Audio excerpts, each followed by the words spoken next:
Labas vakaras, kviečiu žiūrėti INIT televizijos žinias. Panemunėje žmonės skundžiasi kenčiantys nepavydėtiną Romų kaiminystę. Įžiebti sielų upę iš 5000 žvakučių trukdė vėjas.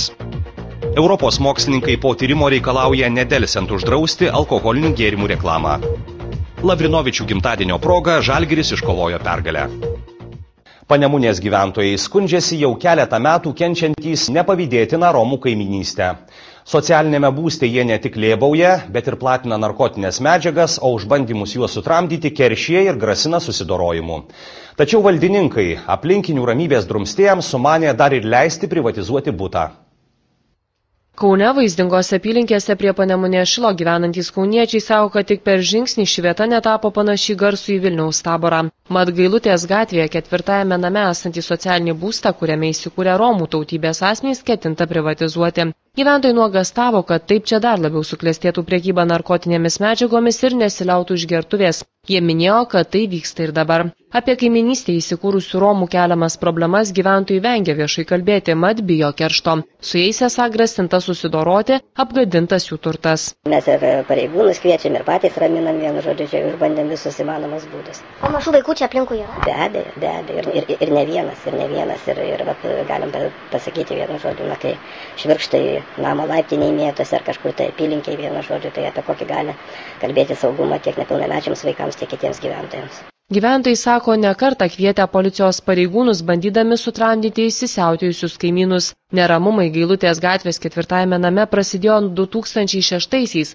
kai čia socialinėme būste apsigyveno Romų kilmės Rožė Aleksandravičiūtė. Saugu gyventi, nesaugu dėl vaikų, dėl pačių, buvo vis tiek narkotikus pardavinėjo, naudojo, švirkštai mėtosi, paduja vaikščia, baisu, tiesiog baisu, yra labai nesaugu. Rašėm ir į policiją rašėm, čia prieš tai gyveno, tai jau buvo, kaip sako, suimti ir pasodinti, jau vieną napilinti išėjus ir čia kiek keičiasi, kiek gyvena, tai akivaizdžiai matosi, kad čia pardavinėja. Tiesiog matosi, matai, kad perduoda, pasima pinigus, įpleidžia ir čia. Kauno valdininkai puikiai žino būstą, dėl kurio užvirė aistros, esą dėl šių patalpų privatizacijos nerimauti jau nereikėtų, mat jos iš sąrašo išbrauktos. O kaimynų vardijamų siaubą keliančių faktų negali patvirtinti nė viena institucija. Jie sako, kad daugelis jų seni ir užfiksuoti tik tuo met, kai buvo gyva šio socialinio būsto nuomininkė Rožė Aleksandravičiūtė. Tačiau šiai mirus ir butelikus gyventi jos vyrui Arsenui Arlauskui situacija pasikeitė. Vyko mūsų administratorius, tiek seniūnijos darbuotojai, tiek vyko mano komisija sudaryta buitės sąlygom nustatyti ir įvertinti padėtį, tiek vyko politikai. Mums nepavyko nekartą nustatyti jūsų minimų faktų. Tai viena.